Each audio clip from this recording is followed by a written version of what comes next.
Holy hell, I'm excited, kids. Welcome to another episode of Gutting the Sacred Cow. Kevin Gootee, your old pals right here. Christian Finnegan is our guest this week. He was on Best Week Ever and Chappelle's show. He has chosen the 1980 classic Blues Brothers. Wow, this poster was on every college dorm room wall in the 90s and 2000s from I can remember how long. Joining me as co-host, my buddy AC Rowe. Remember him? He came on early on to do Wolf of Wall Street. Before we get to it, please do me a small favor. Just follow us on the socials.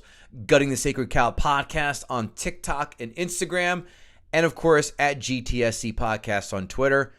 And again, thanks for joining us every week for an hour of your time. It truly means the world to me. And without any further ado, here's Christian Finnegan trying to gut Blues Brothers. I'm looking for Ray Finkel and a clean pair of shorts.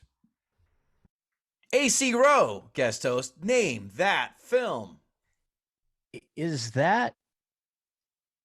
I just wanted to say it was Field of Dreams, but that's not right. I just listened to your Field of Dreams this morning. Oh, thank you.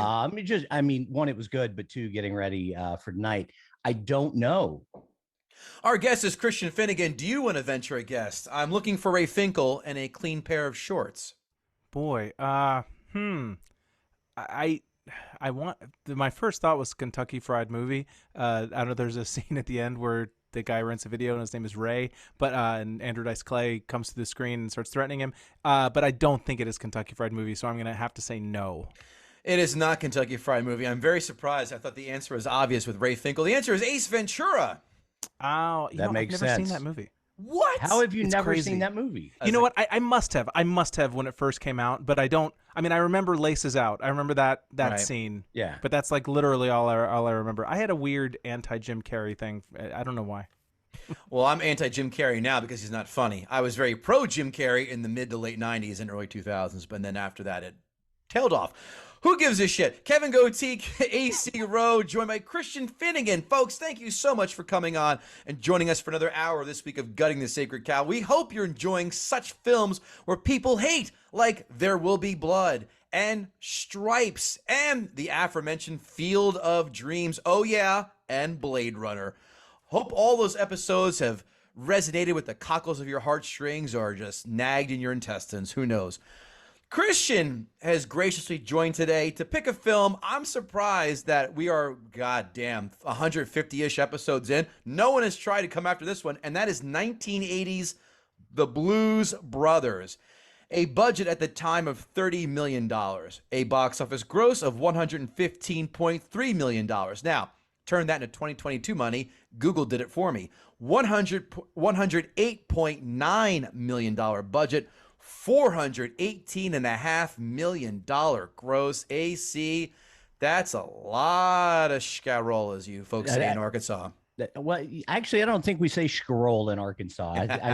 I think we say, what do you have in between the couch cushions? And now let's go to Walmart's. Wow. Nailed all the stereotypes in one concise sentence. I'm tumescent. Fantastic. So yeah, made a lot of money in the first true SNL film, but let's see what everybody else thought. IMDb, as we all know, is a scale 1 through 10 with decimal points. Christian, what do you think the Blues Brothers scored on the IMDb scale? Is it out of 1 out of 10? Like 1 out of 10, yeah, with decimal points. I'm going to guess pretty high because people love this movie, and I feel like the kind of people who would comment on it are the kind of people who like to make loving Blues Brothers part of their personality. So I am going to say 8.9. 8.9. AC Rowe, what do you think it scored? You know, I'm not here to beat up on the film, so oddly, I'm going to go lower than Christian, though. I really like it, but I'm going to say it's an 8.3. It is a 7.9. Wow. Oh, I'm feeling a little better about my opinion then. Well, let's see what those dastardly critics and their elbow patches, NPR, PBS, well, not PBS. Yeah, I'm right. PBS watching folks have to say the critics. Rotten Tomatoes score. AC Rowe is 1 through 100, as we all know. What do you think the critics gave the Blues Brothers? I'm going to say they gave it a 42. 42, meaning it's rotten. Bold move. Let's see. Christian Finnegan, what do you say? Now, these are contemporaneous critics, not like people like writing about it now, correct? They are. No, this is an aggregate of from day one to today. 2 today. Okay, well then I'm going to guess higher then because I feel like I'm going to guess 77. 73. Very close. Oh, pretty I was good. way off. Yeah. Let's see, Christian. What do you think the audience gave Blues Brothers? Like 9.2. 92. So that's I went through 92. Yeah, I'll 92. say 92. Yeah. AC Rowe, what about yourself? I'm going to say an 87. One of you is dead nuts on, thus winning both showcases on the Fabulous Price is Right, and that person is Christian Finnegan. 92 on the goddamn Nailed button. it. Zing. Mm-hmm. People love this film. They do. Quotes the obvious. We're on a mission from God. It's 106 miles to Chicago. We've got a full tank, a half a pack of cigarettes. It's dark out and we're wearing sunglasses. Hit it.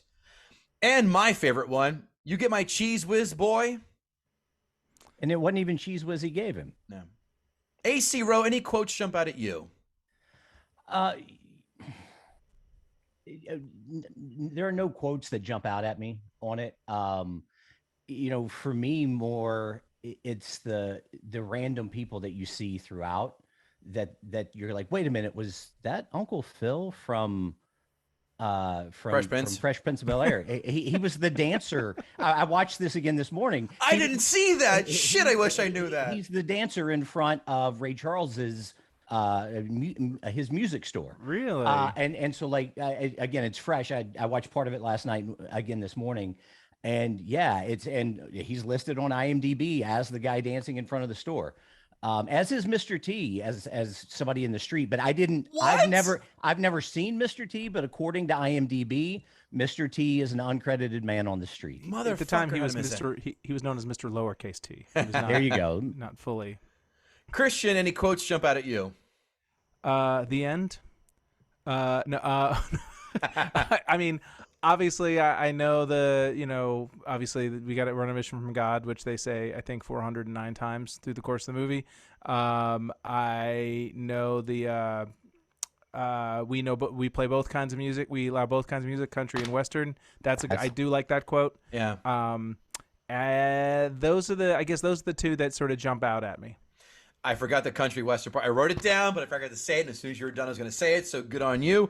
Now, 5 fun facts. Quote, I really didn't know how to write movies, Aykroyd confessed in the Belushi book. I don't think I'd ever seen a screenplay. His first attempt at the Blues Brothers script was a 324-page monster, more than double the size of his typical movie. It was delivered to me wrapped in the cover of the San Fernando Valley Yellow Pages because it was as big as a phone book, recalled producer Bob Weiss. Dan had tried to take a little bit of the sting out of it with a little bit of humor. 324. It's a lot. That's a lot. Considering 40% of the movie is car chases. Well, but that's one of the things that's wonderful about the film. I mean, not to jump too deep into that, it kind of felt like it was his nod to making fun of everybody in every 80s movie and every 70s movie by making every scene a car chase and by making all the car chases so ridiculously big. That's where some of the comedy of it comes from. Number 2, even though Paul Schaefer was the keyboardist for their SNL sets and had put together the group for the Martin shows, he was unable to be in the movie due to his commitment at SNL. Instead, Murphy Dunn was recruited as the band leader for the Blues Brothers. Belushi sent a memo to everyone involved, said Schaefer is out, he will never be a blues brother. However, they patched things up with Schaefer taking part in tour on support of the film. Wow, did not know Paul Schaefer had anything to do with this film. He would have been a welcome presence in it, I think. I'm still not certain he's not a Muppet. Like, I'm not certain that he has legs. Yeah, he's like, if Crank Yankers now were to make a puppet of Elton John, that's him. That's pretty close. Thank you. Number 3, throughout the movie, Carrie Fisher, whose character's name is not revealed, attempts to kill the brothers, and later we learn that Jake had left her at the altar. But in real life, she was dating Dan Aykroyd as they were filming and were soon engaged. It didn't last long. She returned to her previous boyfriend, Paul Simon, and the two were married from 83 to 84 at Paul Simon's memorial service. I'm sorry. Yeah, that's right. I'm sorry. At Carrie Fisher's memorial service in 2017, Aykroyd revealed that he saved her life by applying the Heimlich maneuver when she was choking on a Brussels sprout. That's why I don't eat Brussels sprouts. Yeah. Too dangerous. Yeah. Too perilous. It's an OSHA hazard. Number 4, the budget for Blues Brothers was originally $17.5 million, but ballooned up to $27.5 million because, and I made a joke in this in my notes, Belushi's growing cocaine use caused production to stall. At one point, Landis went to the star's empty trailer, found a mound of coke on a table, and started flushing it down the toilet before Belushi walked in. Knowing they could not replace him, the studio decided to simply deal with it. We had a budget in the movie for cocaine night shoots, Aykroyd said in Vanity Fair, but Landis downplayed it in Belushi, saying they only lost 4 or 5 days in the 6-month shoot due to drugs. I think we should triple that number. How about you folks? Yeah. I mean, what's percentage increase on that?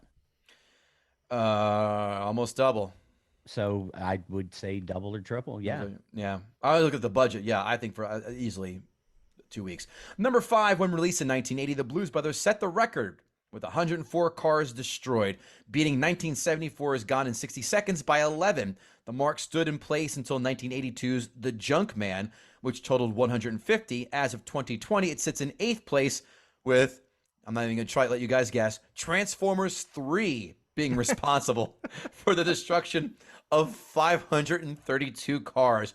Blues Brothers 2000, seen by no one, eclipsed its predecessor by 1, destroying 105 cars. I saw Blues Brothers 2000 in the theater, and that may be a reason why I dislike the original so much, is because I don't even remember if I had seen the original, but my friend really wanted to see Blues Brothers 2000, and so it was one of those days where it's like, you just go to the movie theater, we're just going to see something. And I will say, I think it is, all things considered, considering the legacy and the talent involved and all that, the single worst major motion picture of the modern era. I would say Caddyshack 2 has that distinct honor, but okay. Yeah, it would be a tough. And Dan Aykroyd, they both have Dan Aykroyd in common. So I smell a theme. Let's go to the audience and see what they want us to ask Christian Finnegan in Ask a Gutter. At Nemirovsky, bold move going after such a beloved classic. Since Bill Schultz is probably fuming over your choice, let's see if we can't send him and everyone from Chicago over the edge. Should Chicagoan-style deep dish be even considered as pizza? I think I suppose so. I mean, I have a very loose definition of pizza, I suppose. If it's bread and cheese and sauce, I guess you call that pizza. I mean, I would call it something different in the same way that a McDonald's hamburger is not the same thing as a deli hamburger, but they're both hamburgers. You know what I mean? Like, Chicago deep dish, I don't honestly totally get the appeal. I mean, it's fine, but the amount of labor, like, they take so long to cook, and I personally, just having been in New York for whatever, I prefer New York style pizza, but I understand that people have a lot of emotions riding on this. And if you love Chicago deep dish pizza, I will not say that you're wrong. I'll just imply it. Listen, casseroles are served in a big, ugly green bowl. All right. That's the only thing missing from a Chicago pizza, in my opinion. I mean, I remember the first time I got an Uno's pizza when I was a kid. They had an Uno's in Harvard Square in Massachusetts, where I grew up. And it felt like a new chapter of my life had begun. Like, it was there was a time when deep dish pizza was a brand new thing, and it was like somebody had invented a new color or something, and it made a big impact on my childhood. So I get the appeal. Chapter 7: Swallowing a brick covered in marinara and cheese. Next question at the STST podcast, the fellows who do our fantastic artwork. Christian, what cratered harder, the Illinois Nazi or Elon's attempt to buy Twitter? Oh boy, well, I mean, that's not really a question so much as a joke in the form of a question. Sure. A comedian's favorite question to get. Basically, you know how it is when somebody tells you a joke in the form of a question, and they basically just want you to be like, "Ha ha, you're hilarious." And then you say, "Stop workshopping your jokes on me, asshole. It's not the time." Yes, please do not. It's the same thing as like when somebody tries to use a bit, like turn a bit into conversation with you, and you're like, "I know what you're doing right now." Right. Hey, what's up with sporks? You ever know? Stop acting like this is an organic conversation, you cornball. Your Jedi mind tricks don't work on me, boy. Yes. Next question for you, sir. Is Blues Brothers a worst buddy comedy or comedy movie in general? And what's your idea of a good buddy comedy? At Brandon Oglesby, New York Night. I mean, if you are going to call a buddy comedy, I think generally the best buddy comedies work when the buddies are different in some discernible way. You know what I mean? Where they're not basically trying to do the exact same thing. So, I mean, you think of something like Midnight Run, or you know, even ones where they're not rivals. You know, like obviously Midnight Run, they're antagonists to each other. But even something like, I mean, I don't know why this is the one I'm picking out of my head. Running Scared with Billy Crystal and Gregory Hines. I don't know why that's the first thing that came to my head. But you know, you like your buddy comedies. You like your buddies to complement each other in some way, and not just sort of be the same mute person. But so that's, you know. but to me that's where some of the beauty of that. You've got two straight men in the show, and they still make comedy work with two straight men. I understand that intellectually. I just don't find it funny. But I get what you're saying, and I'm not dismissing that. Like, it is definitely a different spin on what a traditional quote unquote buddy comedy. But to me, it just, the comedy, it's all theoretical to me. Like, nothing in it makes me laugh out loud. I would say the millennial version answer to that question would be Rush Hour, but the Gen X and me, which I am, would say Lethal Weapon too. Martin Riggs. I mean, you want them to get on each other's nerves. I mean, that's where the you know, if you're going to be in that sort of strict genre, you know, and maybe Blues Brothers doesn't belong in that genre. Maybe it's a different thing, like AC was saying. But yeah, I think if you're judging it in terms of a buddy comedy, I want my buddies to be different. At Behind the Rant, David, the producer, has appeared on this podcast many times. To his film credits, he's tried to assail The Goonies, Dirty Dancing, Pirates of the Caribbean, and most recently, Back to the Future. So I leave you with, and Stripes. So I tell you that for a reason, because David, the producer, asked you, my question is, who hurt you, Christian Finnegan, as a child? Blues Brothers is a classic. You have lost your Chicago privileges, sir. Yeah, and I think I replied that, you know, I've had a lot of fun times in Chicago. I've done some great shows there. Met some nice people, and if this is the end of the run with me in Chicago, I'm willing to.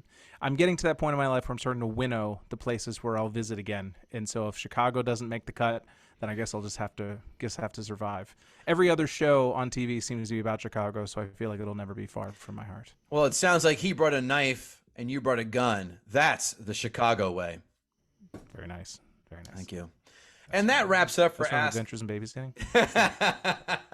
That wraps it up for Ask a Gutter.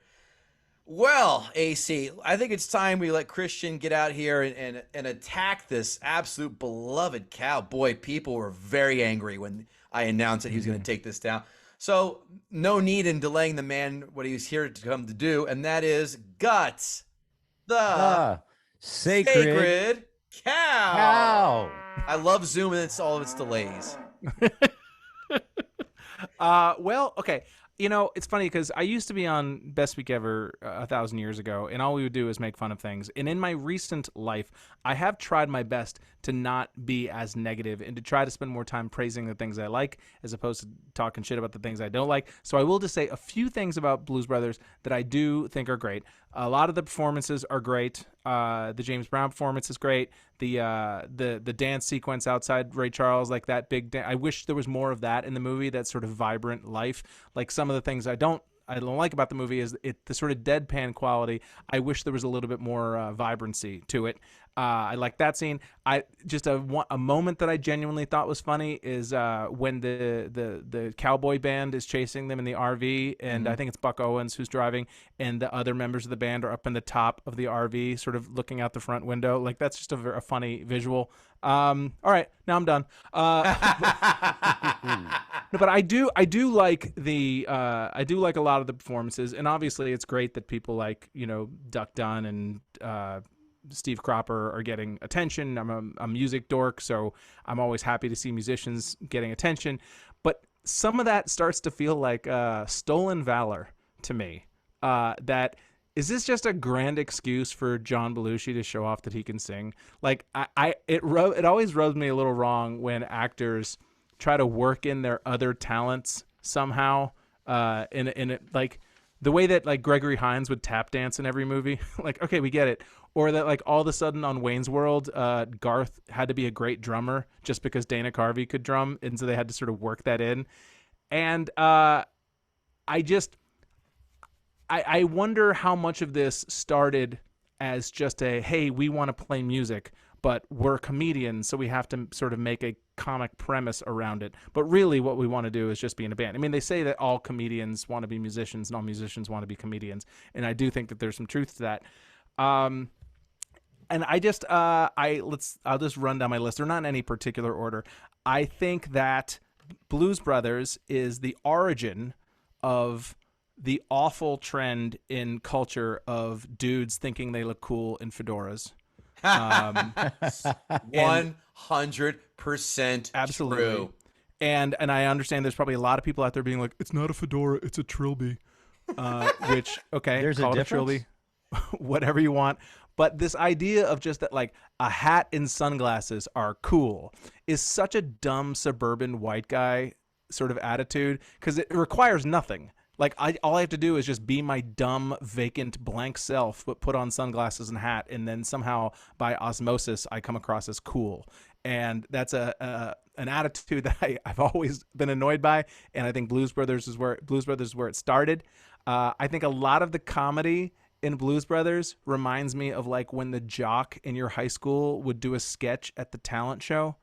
Like, it has that feeling of, like, yeah, man, you were awesome up there, you were hilarious, but it's just this really awkward sketch acting. Like, for people who are comedians, I found the sketch acting to be very sort of herky-jerky and stunted. Like, the whole tone of the movie, for a movie that has music almost the entire way through, the actual comedic scenes, like the scene in the restaurant where he leans over and starts saying to the, like, give me your daughter, send me your daughter, it felt very First Take to me. It felt very it just felt like Funny Guy in the Office to me. Not The Office, the TV show, like your actual place of work. The kind of guy who wears funny ties, like he would think it was funny. I will say, and this is just a personal thing, and I'm sure he's a wonderful man, and he's had quite a career for himself, but I think Dan Aykroyd is the ultimate example of right place, right time. That I'm not sure. I think that a lot of his early success, or the sort of mass idea that he was funny, was just based on the fact that nobody had ever seen someone do cocaine before. And so that sort of high energy sort of what's the sketch where he puts all the stuff in the blender, the Blendomatic or whatever it's called. Yeah. That sort of cokehead energy, I feel like maybe people were unfamiliar with that, and it seemed groundbreaking at the time. And I kind of, I'm if I'm going to be sacrilegious, I'll be fully sacrilegious. I feel the same way about John Belushi, honestly. I have not seen a lot of, there's a bunch of really respected John Belushi movies that I've not seen. I don't think I've ever seen Neighbors, and there's a couple others. But every time, like when people talk about, John Belushi, he was so great on SNL, I'm like, what exactly? Cheeseburger? Is that what we're calling hilarious? I don't see it. And again, comedy is subjective. But there seems to be this idea that everyone, and it's always dudes. Like, I don't know any women who like this movie, first of all. I'm sure they exist, but I don't know any women who are, like, willing to plant the flag and be like, this movie is a genius piece of cinema. I'm going to interrupt you for 1 second. I couldn't agree with you more in the sense that it's a dude's film, because I graduated college in 1999. This Fight Club, no, it's too late for Step Brothers. But these two posters, Fight Club, this one, and I'm blanking on a few. Pulp Fiction, but I love Pulp Fiction. But Blues Brothers and Fight Club were two Gladiator. Well, that's a little bit after me. But Fight Club and this film were staples in every dude's dorm room post. Everyone had a Blues Brothers, not me, poster in their dorm room. So I could not agree. And I never saw one in a ladies' dorm room. But you're 100% right. No women are out here going, it's dark outside, wearing sunglasses. It's 106 miles to Chicago, and hit it. That nonsense. No one's. You're 100% right. I just don't like. All right, you've broken the fourth wall essentially and made a joke about wearing sunglasses at night. Like, to me, that undercuts the joke a little bit. Do you know what I mean? That it's like you're hanging a lantern on it, as they say.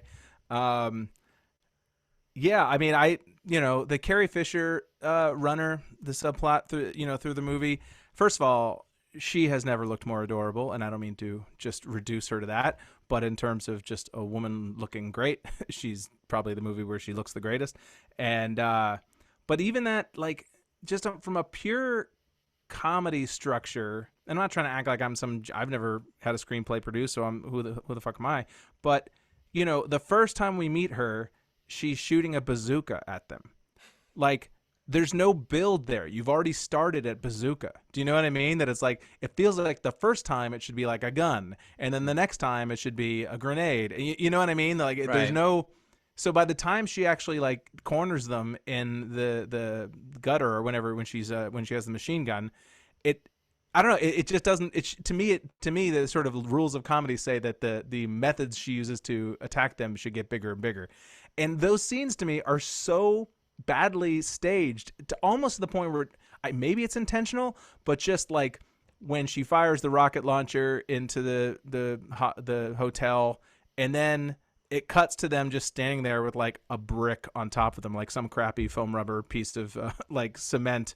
It all feels very like student film edited to me, which is crazy because, you know, I mean, Animal House, I wouldn't say that like I think Animal House is the greatest movie in the world, but I do enjoy it. And Trading Places is like a movie that meant a lot to me as a kid. And so, you know, I was talking crap about Dan Aykroyd. I mean, I love Dan Aykroyd in Trading Places, but again, maybe that because I saw it at that particular age, and Eddie Murphy was the king of everything back then. But I don't know. To me, the movie just feels very halting and awkward in a way that doesn't feel intentional. It just feels like bad filmmaking to me. Yeah, she ate dessert first and went backwards, and the third weapon was, you know, her appetizer, I felt. Well, yeah. But with that, we've all had the crazy ex-girlfriend who goes from 0 to 1,000,000 and would start out with that, right? But then it works backwards in my mind. She finally forgives him with the machine gun, which is the lethal as all, but like the least lethal of everything that she's using. Her defenses are wearing down throughout that. I mean, potentially, I don't know if they did it on purpose or it just happened to be what they had right then. I do agree that it's you know, the editing is a little weird, but I think it's intentional. I think they're playing on the fact that that's not the important thing to them. The important thing, to one of your points, was making a film with their friends and hanging out, and that's the reason his fiance's in there. I agree that it feels much more like an excuse. Like the movie feels like almost something they have to get out of the way so they can do the things they want to do, which is to do coke and play with their band. Yeah, I mean it's like, and I mean this is a much better film than Jay and Silent Bob Strike Back, but Kevin Smith didn't want to make that film. They told him, they said, "Look, we'll give you money, do what you want," and he said, "I want to hang out with my friends." Check, he did that. I always wanted to meet Luke Skywalker. He did that. I always wanted to have the opportunity to have a monkey in a movie. He did that. And I want to make out with pretty girls. He did that. Well, you kind of do the same thing here. You want to hang out with cool musicians. You want to hang out with your friends. You got your girlfriend in there. You got Frank Oz in the movie. And just to tell you, Frank Oz is one of the prison guy. Yeah. It's funny. It's just you went down that route. I was cracking up. It's when you said about, you know, grabbing their friends and making movies. The one, and you gave both great examples of that. The one guy who did that but really fucked up and didn't have that kind of reasoning for doing it was Adam Sandler in Grown Ups. He had all of his buddies in one film, but he wasn't making out with hot chicks or doing cool shit or meeting celebrities like Mark Hamill. It's like, hey, we're just going to shoot us all in a water park. It's me, Chris Rock, Schneider, and so on and so forth. You know? Do you know why they did that film? To make a lot of money. What they saw The Hangover, and they're like, wait a minute, comedy's passing us by. We have to do something. At least according to a Sandler interview I heard. But he's like, we had to get everybody back together and do something, or all our friends together. And that was their attempt to stay relevant. I need friends like that. Christian, what other points you have? Whoopsie. Sorry. I was so angry about the movie, I dropped my phone. We all made fun of Jeremy Renner when he put out his embarrassing album and single a couple years ago. Main Attraction, I believe it was called. Which is worse, his or Russell Crowe's 6 foot out of grunt? 6 foot out of grunt. Grunt, yeah, whatever, yard of grunt, whatever it was called. But I'm just saying it, like, if you look, and I might be repeating myself slightly, is John Belushi doing anything different than Don Johnson singing Heartbeat, or you know what I mean? Like, just because we're putting a sort of comedy bow on it, isn't it really just about like, oh wow, John Belushi's a good singer, like, and that I'm not a fan of. I already said that. The scene, the Belushi apology scene with Carrie Fisher in the alleyway, I think is just bad. Kind of what I was talking about that sort of jock at the talent show acting, where, you know, he's completely stoic and then he just starts screaming that monologue. I don't know. I just, when I watch it, all I think of is like a bunch of sort of popular dudes, hangers on, being like, "Oh, dude, you were so funny. You were so funny up there, dude." The yes men. That may be a me thing. This is also probably a me thing of all of the varieties of blues. I find Chicago blues the least appealing. And again, it may be because of Blues Brothers. Like, when I think of like Delta blues, I think of sort of something kind of spiritual and dark, and, you know, deals with the devil and Robert Johnson and stuff like that. And when I think of Chicago blues, I think of just some corny band playing at a restaurant. Like, I think of, I think of House of Blues, and I think of like mozzarella sticks. And playing Sweet Home Chicago. Yeah. There was a club I used to play, or potentially still play, in St. Louis. Where next door to the club they have a blues band, and it was just like the kind of guys who you'd imagine playing in sort of a suburban St. Louis blues band. Just a bunch of sort of dudes in their 50s and one woman who sings 3 songs, and she looks like she's smoked about 4 packs of cigarettes that day, and it's just it's variations on The Thrill Is Gone for an hour and a half, and it ain't my thing. Can I safely assume all the guys were wearing soul patches right there on the chin? Sure, soul patches, or no offense, AC, goatees as well. Or you have a full beard, don't you? I okay, do. good. It's just it's all white. Yes, Starting to look right. like Santa Claus. But yeah, a lot of goatees, soul patches, a lot of berets. Yeah, definitely a beret. Maybe one guy who's still kind of wearing, like, not necessarily a puka shell necklace, but like one of those dark string necklaces with like a metal pendant, like a choker almost. Oh, like he went to American Eagle at the mall nearby. And goes, yeah, I got up my necklace game. Right. Maybe some jeans with some stitching on the back pockets. It's the Jeff Probst from Survivor collection, I believe. Yes, that's their style guru. Like, that's what they're going for. But it's that, but a guy who is a middle manager at a company that sells pool equipment, but who aspires to a Jeff Probst lifestyle. The tribe has spoken on this fucking stereotype. And I will say that Chicago accents are not in and of themselves hilarious. I get it's a funny accent. It's a funny accent to imitate, but, just saying we're on a mission from God, it's amusing. But the amount of times I've just I watched a video on YouTube of those reaction videos you can watch of people, and these people were watching Blues Brothers, and every time he said we're on a mission from God, this guy was just and I'm just baffled. I'm baffled at what is funny about it. But he also sounds like the type of guy who would laugh at every time someone said, "Well, that's what she said." Kinda, yeah. It's the Michael Scott sort of. Yeah.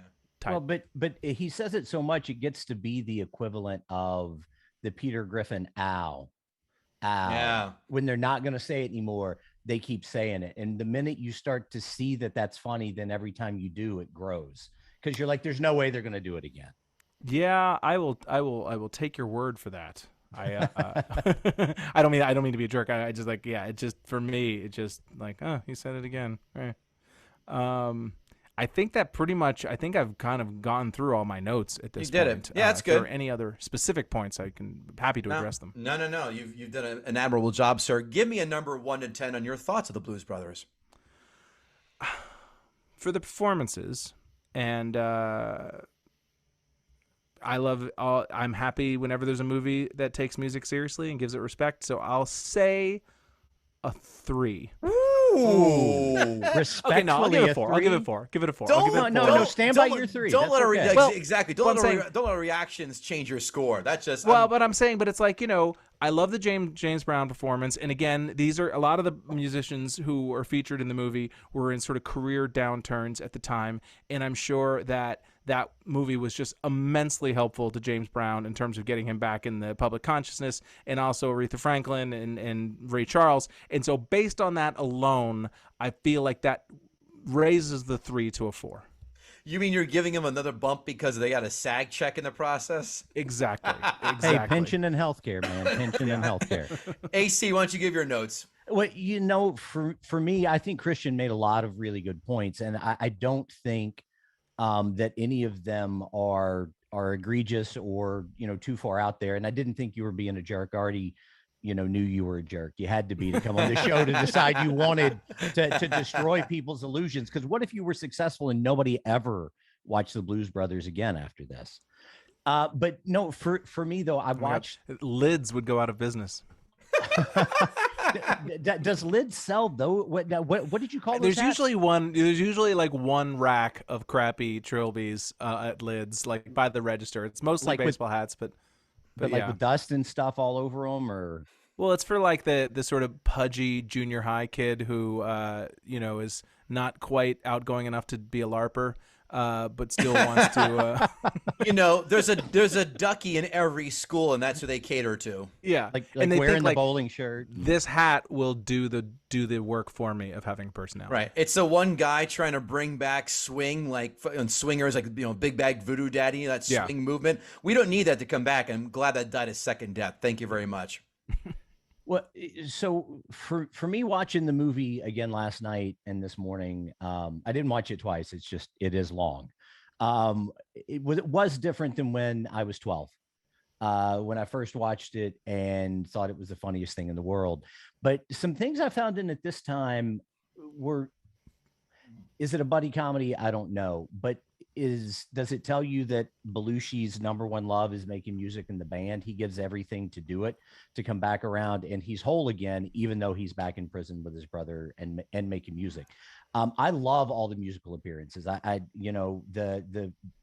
The John Lee Hooker bit in there. I mean, Boom Boom, when they remade it, I don't like Blues Brothers 2000, but when they remade that with Big Head Todd and the Monsters in 1998, that's one of my favorite versions of that song. I agree with you about Delta Blues, and Chicago Blues are a little hokey. I hope they don't revoke my Chicago card, but I can live without eating casserole that they call pizza. But I would miss Italian beef and Portillo's hot dogs. I like the fact that, it's really easy to look at it now and say there are other films that were like it. It reminds me of, because I found myself guilty of doing that, but realizing people hadn't seen things like this necessarily before in the movie. They hadn't seen the coked out Dan Aykroyd. They hadn't seen we're going to throw all convention aside, two straight men. We're going to call it a comedy. We're going to spend all of this money and break the record for car chases. And I really do think that was it feels like you're in on a little bit of an inside joke with them. And that to me keeps me watching. I do think using all the cars wasn't intentional. I mean, it was intentional, but it wasn't intentional in the fact that they're like, oh, we need a car to make this scene look like it's a real car chase. It's like, how ridiculous can we be and still get away with it? Yeah, I will just jump in. I will agree with that you can definitely tell that it's more of a joke on the studio than it is meant to be like a dramatic thing. Like how absurd, how destructive can we be? How long can we keep the destruction going? And just the overkill is kind of the comedy. I do remember there is one other thing that I thought was genuinely funny that I remember is the SWAT team. That running bit of them, surrounding them in the bursar's office or whatever I thought was very funny.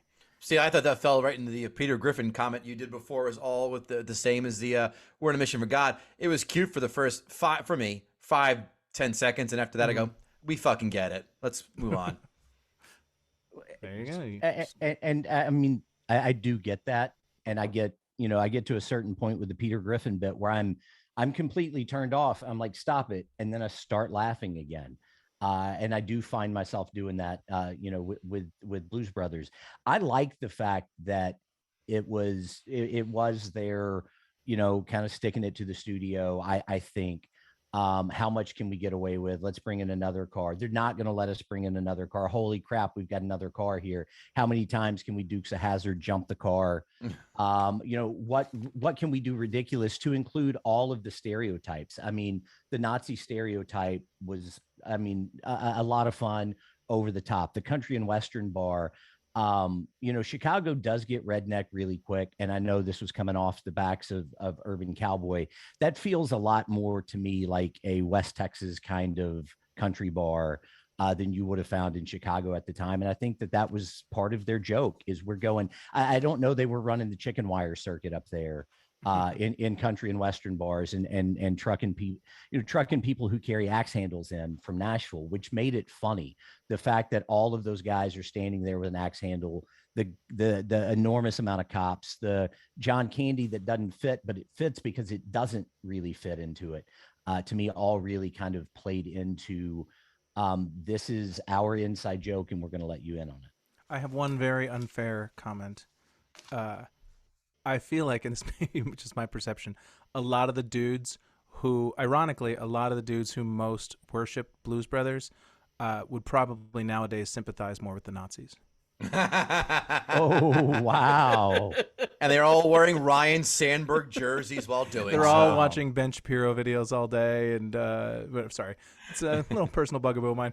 Well, and look, I mean, you can have a bugaboo about Shapiro. I don't know that you're wrong. I can say that's not right for me. I don't worship. I know. I'm joking. I'm just, It's just, to me, it always feels like a lot of the dudes who love this movie are the kind of guys who are like, debate me. It's a lot of debate me dudes who love Blues Brothers. And I mean, I would give you a lot of people that say they love it are embarrassed to say they might not have ever actually watched it or don't remember watching it, because it's become such a cultural staple and an icon. They've got statues made that somebody buys, I guess, because I mean, in my life, I've seen them outside thrift stores after somebody gave them away. But I mean, it was a cultural enough icon that, the poster was in every dorm room, like you're talking about. And it was like the easiest Halloween costume in the world. Yes. Yeah. I think that's an underrated part of it, is all through the 80s is like, oh God, Halloween's tomorrow. What can I throw together? Well, and because so much of it's music, and that's one of the reasons there aren't a ton of quotes that stand out to me. I mean, you hit them all at the top, Kevin. But we're on a mission from God. That's all you got to know to say to be part of it. And I'm not saying that takes away from what I really enjoyed the movie, even though I did fall asleep last night. So you really didn't? No, it was late. I'd been at the lake all weekend. I see. But no, Christian, I think everything that you said is a fair analysis. I would wonder if you had never seen Blues Brothers 2001 and went back and watched it, or if you had seen you're it right. earlier in life, a real sliding doors situation here. I love that reference. AC, give me number 1 to 10 on what you think about the Blues Brothers. I don't give stuff numbers very high very often. So to me, like a 6.5 or a 7 is a really good number. I'd put this at like a 6.7. Wow. What did you give Wolf of Wall Street when you came on to try and gut that? I didn't try to gut it. I successfully gutted one of the worst films made in the history of the world. We can revisit that, or you can go back and listen to, I think it's episode 8 of Gutting the Sacred Cow. It's early, yeah. I very eloquently destroyed that movie. I think I gave it a 2 or a 3. Okay. I'm just trying to see what the delta is here. These notes brought to you by guttingthesacredcow.com, where you can go on there and find some sweet-ass merch, t-shirts, hats, bags, mugs, you name it. Guttingthesacredcow@gmail.com if you want to advertise with us or just to drop by and say hi. And do not forget, leave a 5-star rating, 2 or 3 sentence review on your podcast platform of choice. And thanks, most importantly, for giving us an hour and change of your week, of an hour every week. I appreciate that. Notes. The nice sweeping aerial shots of the prison landscape made me forget just for a few minutes that vicious anal rape occurs on a daily basis there. It occurs as often as John Belushi did coke, and Jim Belushi makes bad movies. Okay. 9 minutes in, and it's our first "that doesn't happen." The drawbridge. It is way too steep of an angle for them to Dukes of Hazzard that fucker. That doesn't happen. I got a C- in geometry, but I knew that much. You cannot jump a bridge when it is at a right angle. No. I have a question for the audience. I need answers. Are nuns still whacking kids in Catholic school these days? I need confirmation. My guess is no, but I'm sure there's a few sneakers out there that still give the kids a few wallops here and there. If dumb people are going to finance megachurches, finance a black one because they're obviously a lot more fun than white ones, especially if they can take that money and get a James Brown hologram singing and dancing. That church gave me almost a panic attack this morning. It looks just like the one I married my ex-wife in Illinois. It was absolutely like I started watching it and started itching just a little bit. Did you start writing alimony checks out in absentia? Yeah, I was very fortunate that I didn't have to pay any alimony checks, but I wish I had gotten some. How many cartwheels did you do? When I got divorced, 7. When those two dorks make their way into that black church, I would expect the same scene and reaction in Animal House when the Deltas go in the black bar and you hear one big record scratch and then, do you mind if we dance with yo dates? Why does every movie have to wet down the streets for night shoots? It makes it more interesing. It makes it more fun. It's almost like stereotypical now. It's I think it is, and I think it's I think it's like a cinematographer's thing, like that they don't care about whether it feels hack or not. They just all they know is they look through the camera and it looks nicer when the streets are shiny. Yeah, it gives background actors a wet pay for the day. Yeah.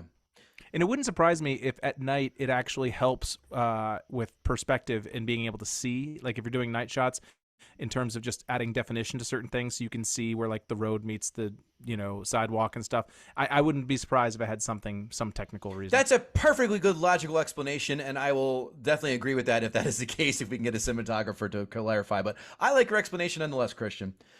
Driving a car through the mall is a genius idea we need way more of, although finding a mall today that doesn't resemble anything from I Am Legend will be quite the task in today's climate.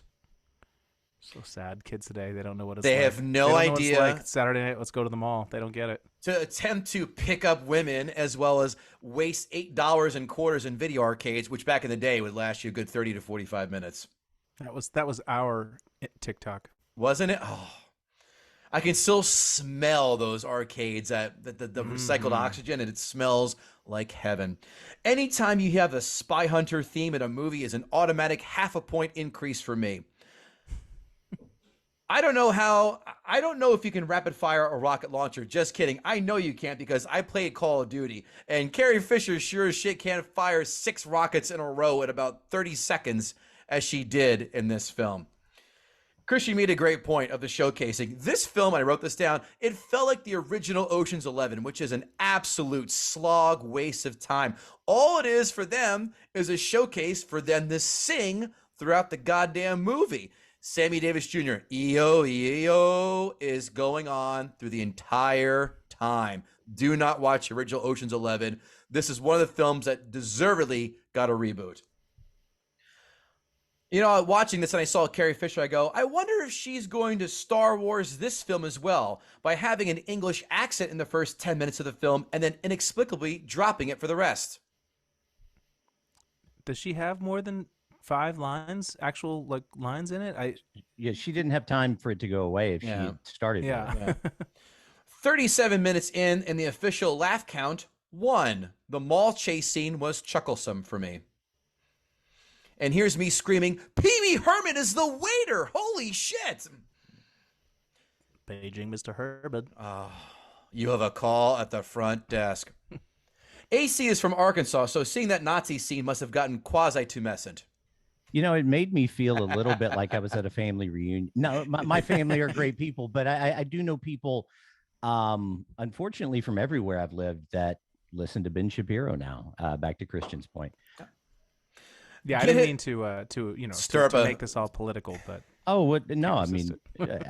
take it. Get his license plate while he's standing next to you in a river. Yes, sir, I'll get right onto it. That doesn't make sense, and they ended up getting his license plate while they all stood chest high in water. Okay, but it worked. They found it. They had it. I guess they used Google and the Google cams to zoom in on the plate when they got home and did all that, right? Yeah, that kind of screams of like somebody, like a script supervisor, being like, "Wait, we don't have a way for them to find the car again. Like, I'll just throw this line in, just put this line at the end, and people will be fine with it." So far, the soundtrack is 4 times better than the film, just like Purple Rain was. What other movie soundtracks, fellas, are better than the film? Forrest Gump. 100%. 100%. Good one. I wrote another one down here. I have to go leaf through here and find it. Hedwig and the Angry Inch. I never saw that, but which I actually do like that movie, but I love the music. That's a good question. I did write that down somewhere. I'll get to it eventually. Okay. I'm enjoying Metal Lords. Have you seen that on Netflix? No, I haven't. It's great. It's like a teen comedy about like 2 kids in a metal band who started a metal band, and it's not a great movie, but it's pretty good. And if you're into metal, it's pretty good. Noted. I'll add that to my Shorehouse watch. Little to no character development here. That's for damn sure. No one's making any kind of strides or finding anything out in their journey, which you think they would during a road trip, because that's where everybody learns about themselves. Yeah, I mean, this is kind of like AC when you were talking about how at the end, John Belushi sort of made whole and all that. Like, this is kind of where they kind of painted themselves into a corner by having them be so stoic and being deadpan the entire movie. Intellectually, that, oh great, they came out on top, but it doesn't like resonate with you at all emotionally, because personality wise they're no different at all. Well, but everything that Belushi says and does, though, throughout, even though he doesn't emote at all, is about wanting the band back together, wanting to be with the boys. He gives up everything. If you look, when they get offered the record contract at the end, he makes good on the money he owes to Ray Charles. Mm-hmm. And then the rest goes to the band, which is a much bigger cut than the band would have been expecting anyway. Much bigger pull than the door. I did find myself going, how in the world are they going to get $5,000 out of this venue at $2 a seat? I mean, you're doing the math. I did producer math in my head. You're clearly not taking the drink minimum into account. Yeah. $300 worth of beer. Uh-oh. That water will be $19. But no, I mean, but if you look at everything he does, he says it and he does it. You never see any change, any emotion at all. But everything that he does throughout the entire film is driven to that end. So intellectually, you know it, but you do also see it very clearly. Mm-hmm. Yeah. The Nazi commander is from that terrible movie, The Burbs. Did you catch that too? I spent the whole movie trying to figure out who he was. Yeah, he's a that guy for sure. Yeah. An hour and 13 in, I pause and go, oh, Jesus Christ, we have an hour left? This demolishes my rule of comedies not being longer than 100 minutes. We'll get to that in a minute. Is it a comedy? 100% agree with you. Thank you. The lead singer from that Shit Kickers band is Murdoch from Rambo Part 2, because I would have loved to hear him say, Elwood, I'm coming for you. By the way, that bar screamed Porky's, not Wrigleyville. So you're exactly right. That bar, the chicken wire circuit, didn't fit the motif they're going for. If I hear we're on a mission from God one more goddamn time, I'm going to throw a Crystal Skull vodka bottle at Dan Aykroyd's head when I see him. I'm on a mission from God. That's a smart joke. Ray Charles putting the sign upside down is the hardest I've laughed at this film. A cheap sight gag doesn't hurt anyone, but if this is the leader in the clubhouse so far, yeesh. Funny how Carrie Fisher was in 4 movies with stormtroopers, and in this film, she shoots like one. Another smart joke. This film is a collection of musical numbers, assassination attempts, and vehicular tomfoolery. The 3 biggest components to this film's budget: Belushi's cocaine habit, Aykroyd's Chicago dialect coach, and 936 crash cars. I'm sure you guys did the same thing. I've counted at least 2 different locations where they filmed The Dark Knight and 2 different for Ferris Bueller's Day Off. Did you know that was a restaurant they used for Ferris Bueller when he went to lunch? Abe Froman. Yeah. Oh, really? I did not know that. I did that. I found that in my research, but yes. The middle of the square where they had the parade in Ferris Bueller. I mean, as well. that doesn't really speak to the variety of great dining establishments in Chicago. If they literally had to use the same one.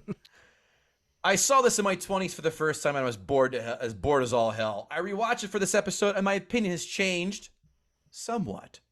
I am not calling this a comedy at all. I'm calling this a musical. If you want to, go ahead. If you want to call it a drama, I'm fine with that as well. This is a drama/musical with comedic elements, but I will be goddamned if you stand here firmly and try and call this a comedy for me. Because, as I said before, it breaks my aforementioned rule of no comedy should ever exceed 100 minutes. Get in, have jokes, little lag time in between jokes, get out. This film is 2 hours and 12 minutes. Nope. I hate musicals, but for some reason I did not hate this. What I did hate, the pacing. There is a huge lag in time of jokes. You can't call it a comedy if I'm looking at my watch waiting to laugh. Naked Gun, Ace Ventura, Caddyshack, you fill in the rest. Those jokes are... Yeah, I just want to jump in. I 100% agree with you. I think the movie would play so much better if they managed to just pull 20 minutes of dead air out of the movie. There's so many, like, even when, like, Carrie Fisher is shooting them in the alleyway. I mean, I get that the overkill is part of the point, but they must have 5, coverage shots of her just sort of shooting that gun for 5 seconds apiece. It's just like, if you just pulled all that out, I feel like the movie would move so much more briskly. And I mean, that's fair. You could have shaved a lot off the intro. The long walk through the prison. There are a lot of opportunities to pull that together and make it shorter. Agree. Yeah, like every scene, I bet every shot you could pull 1 second out, and it would all still play logically and move more nicely. Ironically, you said that because the guy who did There Will Be Blood said if you shaved 5 seconds out of every scene and There Will Be Blood, it would be a lot more tolerable of a film. So, ironically, said that both twice in an hour and a half. I know comedy is subjective, but holy shit, if you think this is a top-tier comedy, I want you to list your 10 funniest moments of this film. And if you can't do it, it's not a comedy. How about that? I 100% agree. I'm not going to argue that it's a comedy or that it's not, but talking about Naked Gun, that the mall scene from this isn't that much different than the mall scene or the driving inside scene from Naked Gun. How many movies that we consider comedy that we're starting to list off have borrowed from this, have stolen from this, have been inspired by this? And I answer you with this. AC, what was the first VCR out there? It was the Betamax, and it was a piece of shit. But then what happened? The VHS came out, and then the DVD, and then the Blu-ray. You could not be more wrong about Beta. Beta was actually a better... I'm teasing. It was more efficient. I know. It was a better quality picture, but you get the... But why was VHS adopted and Beta wasn't? Better marketing. Porn. Beta would not allow porn producers to use Beta, but they would allow them to use it for VHS. Because they knew the puns that would be used. As I said, this drags on. And where's the origin story? There's not even a sliver of an origin story of them being in a band.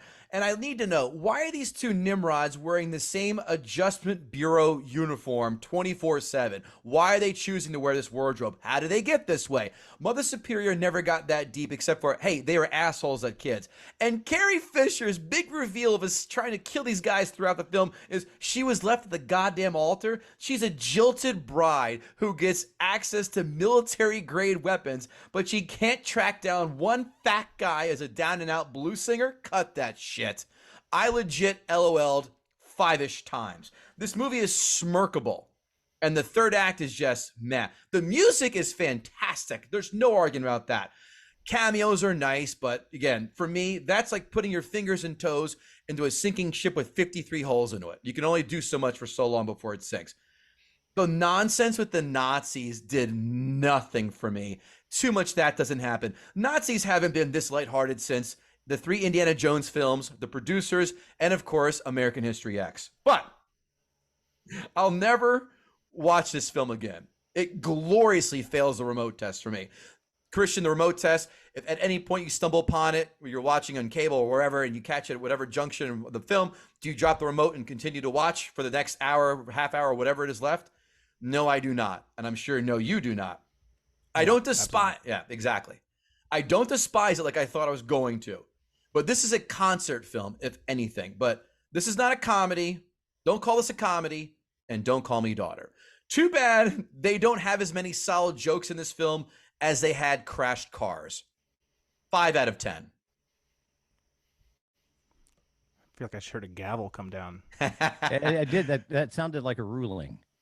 Well, listen, it's my podcast. I'll do what the fuck I want to do. A Law and Order. Cha-chung. Ching-chung. Dun, dun. Let's see what the blowhard assholes have to say about this. Critics 5-star reviews. As spectacular as the chases are, Blues Brothers works because of Aykroyd and Belushi, who play off each other with nearly flawless timing and sustain it throughout the movie's 2 hours and 10 minutes. Okay, I don't know how to respond to that. You can say that, sure, but to me, you've decided that, and now you've convinced yourself of that opinion, but it's really not evident when you watch the movie at all. But this is Stockholm Syndrome seeping out of every pore of this guy's body or girl's body. The Blues Brothers keeps our attention with its general humor, musical expertise, and the myriad of comic details with which Landis fills every scene. No. See Airplane. Yeah. yeah, I mean it's such a flabby movie. There's so many spots where there could be jokes that there just aren't. I mean, that's the thing watching it that I was so agog at. It's just like it's a fine premise. Like it totally can work, but even the scenes as the way they're structured, I mean, it's a little loosey-goosey and it's not the most well-plotted movie in the world, but it's all there. But then there'll be 45 seconds where literally nothing funny happens. And I just don't understand that at all. Over the years, dozens of movies have been filmed in Chicago, but to this day, with the possible exception of The Untouchables, none of them have presented the city in a manner as iconic as this one. I guess no one remembers how memorable Judgment Night was. Ah, there you go. Another film where the soundtrack was better than the movie. How about Ferris Bueller's Day Off? I think that's a pretty good job of encapsulating Chicago. It does. Thank you. Certainly that montage. Sure. The Blues Twist and Shout montage. And you got a Cubs game in there? Yeah. Mm-hmm. The Blues Brothers is filled with ridiculousness, hilarity, and terrific moments. The antics of the brothers should be made for an instant cult following. Yeah, the KKK, maybe, huh? Was that written by Donna Dixon? Yeah. By the way, try rewatching Spies Like Us. That is a blue whale abortion of a film. It fucking stinks. I really loved. I thought Dr. Detroit was great. I never saw that. It's and I saw about 20 minutes of it again, like I don't know, maybe 10 years ago, and I was like, oh, this is really not a very good movie at all. But the whole idea when you're whatever 9 years old and somebody's a pimp, that's just hilarious too. Critics 1-star reviews.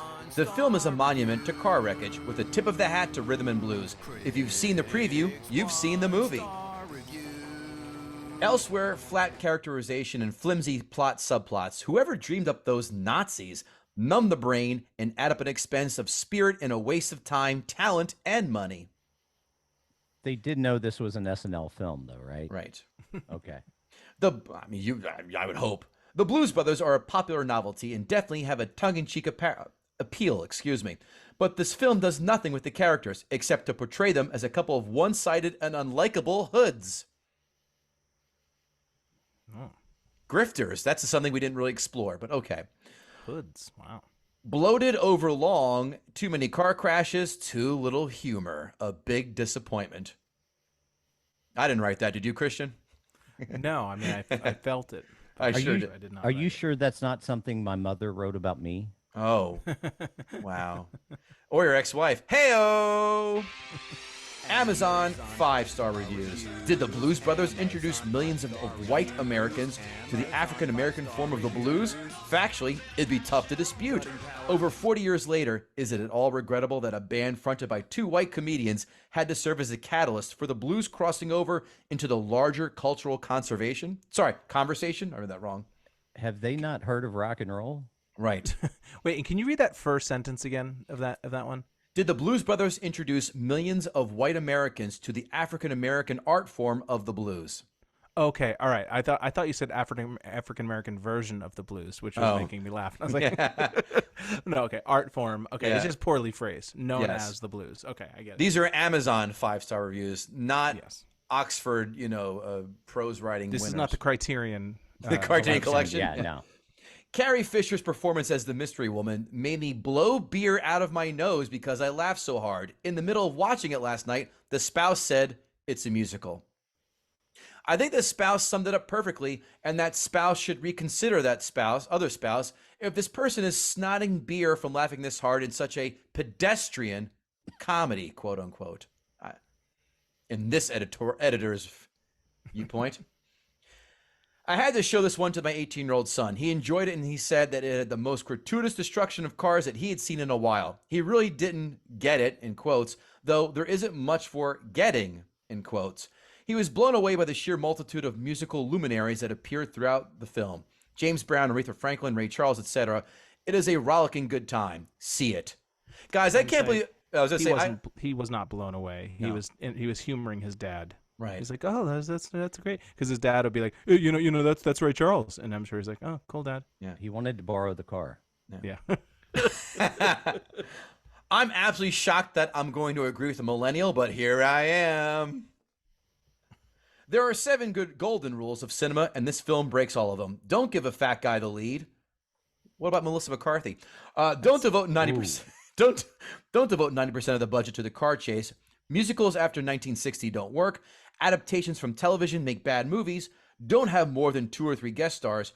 Misogyny isn't funny. Nazis aren't funny. Come on, bullshit. Nazis are funny. We all laugh when the Nazis drank from the wrong grail. I don't think one of those is something I could buy into. Right. We all laugh when the Nazis drank from the wrong grail in Indiana Jones and the Last Crusade. Cut that bullshit out. Maybe the misogyny thing. Yeah. I was born and raised in Chicago. I relocated to Maine due to my husband's job. Watching this movie made me feel all warm and fuzzy. Maine is a horrible place to live. I'll be moving back to sweet home Chicago this year. Just wait till January and it's -12. And you have to watch your quarterback for the Bears go out there and choke it up for 17 games. Why am I blanking on his name? AC, bail me out. Justin Fields. Your Ohio State buddy. I'll take your word for it. Amazon 1-star reviews. Amazon 1-star reviews. 1-star reviews. I just watched this for the first time and I couldn't even finish it. The humor has not aged it well at all. Just like Courtney Cox, right, guys? Hey. Was that aging, or was it just plastic surgery didn't fit very well with her? She was so fucking hot, and then she got this bad surgery, and she looks like a melted candle, and you pause it in its transformation. Damn it, Courtney Cox. Why did you do that? You love car chases. I cut and paste, Christian. You love car chases. It is okay. If you want an interesting story and well-developed plot, do not bother. Great. The only good part of this movie is when they sang. The rest of them was just being chased by cops. That is the majority of the movie. Sure. I mean, yeah, it's a factual statement. Last one. Unless you like the blues as covered by manic amateurs in an unending SNL sketch, avoid this too stoogified, let's put on a show time waster. At any moment, I expected a samurai shouting cheeseburger, cheeseburger to run on stage while brandishing a plastic sword. A seat squirmer of a movie. Wouldn't watch it again for money. Fans, remember, de gustibus non est disputandum. Signed, Lorne Michaels. I don't know. Why did, or if that was even the right pronunciation, or it's not. I never took Latin, so I'm not going to pretend to. I thought you might be having a seizure for a second. But like, why did that person even turn on the movie? And why did they get all I mean, if you're that smart and you can do your reviews in Latin, it's probably not the right film for you. Yeah, and it's usually people who would use that to me are the kind of people who usually love this movie. So I find that very. I'm going to make myself look smart in an Amazon 1-star review. Let me Google something in Latin and copy and paste it. E pluribus unum. Ha! See? Now I'm a member of Mensa. AC Rowe, did Christian Finnegan gut the sacred cow?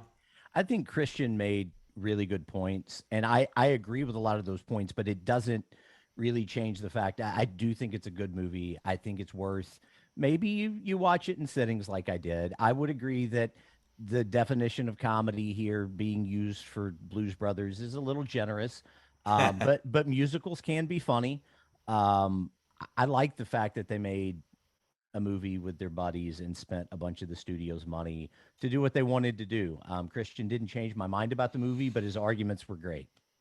Christian, you didn't change my mind about the movie. The movie changed my mind about the movie. It was terrible from jump, but I sure enjoyed your insights to it nonetheless. Thank you so much for coming on. I would say, at very least, I wounded the sacred cow. I would say, listen, I think you sneezed into its open mouth and gave it a vicious case of monkeypox. Topical reference. Love it. But if you guys feel that strongly about it, is it really a sacred cow? Yes, because people. Did you see all the? There was way more. What do you mean he's going against Blues Brothers in the Twitter discussions? And people love this film. They were defending. I always talk to friends and family. I go, "What's coming on the podcast?" And I'll say a few films. This one of the most recent batch, people go, "What? Really?" So that's how I think people it. have this idea that they love this movie that isn't based on having watched it anytime recently. That's my suspicion. I just want to wear trilbies. Yeah. I didn't know what the word trilby was until I saw Ocean's 13. She goes, "The man wearing a trilby." Ellen Barkin. Wow. I didn't know until Christian said it today. Yeah. So it may not be a trilby. I don't exactly know what kind of hat it is. It's a fedora-like something in the greater fedora world. But I didn't know a trilby was even a hat. So your hat's smarter than I am. Well, I'm primarily an educator. I appreciate the education. Christian, tell everybody what you're up to, where we can find you, and what you're working on, all that good stuff. Sure. I can be found on ye old Twitter at Christ Finnegan. That's where I do most of my social mediaizing. Pretty much I'm on everything at Christ Finnegan is my handle on everything. I have a newsletter that I've been working on for the last few months called New Music for Olds, where I recommend new music to people who don't have time to look for it anymore because it's just not their thing. That's newmusicforolds.substack.com. And my latest comedy special called Show Your Work is currently streaming on Amazon. It's on YouTube and Apple TV as well, but it's free if you have Amazon Prime. Sweet. AC Rowe, what are you working on? You can find me on Instagram actually, instead of mine, it's probably better to find my dog's, which is Sponsor the Wonder Dog. I got a new puppy. He is awesome, and he's what makes me happiest right now. I actually just finished shooting proof of concept for a pretty big network. I'm not going to say who they are, but we're getting notes over the next couple of days as to whether or not we're going to series. I'll let you know as soon as we know about that. And you can find me on Twitter at amnotkevinbacon. Christian, did you get like the Bible thumper is DMing you going, "How dare you assume the Lord's name is a Twitter handle?" Oh, yeah, all the time. Well, I get a lot of people who follow me just because they've clearly just been searching the word Christian and just follow anybody with the word Christian. And I'm like, oh, you're going to be sorely disappointed if you're not a bot, which you probably are. So has Kirk Cameron offered you enough money to change that yet? No, I mean, we don't see each other that often. But someday I'm waiting for the offer to roll in. Well, next time you go to the Growing Pains Expo, you can stand in line for an autograph. He'll approach you yet again.